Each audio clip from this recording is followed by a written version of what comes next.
فرماتے ہیں سنو اے ساکنان بزم گیتی ندا یہ آ رہی ہے آسمان سے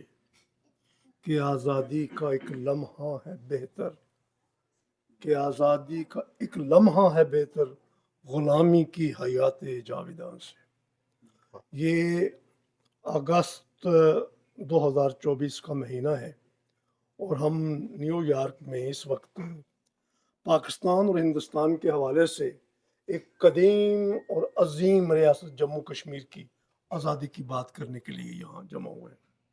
اور اس موقع پر Jammu Kashmir channel TV کی وساطت سے میں یہ بات کر رہا ہوں۔ گزارش یہ ہے کہ ہندوستان اور پاکستان دونوں آزاد ہوئے، ایک 14 اگست کو پاکستان آزاد ہو گیا اور 15 اگست کو ہندوستان کی آزادی ہو گئی۔ ان دونوں ملکوں نے اپنی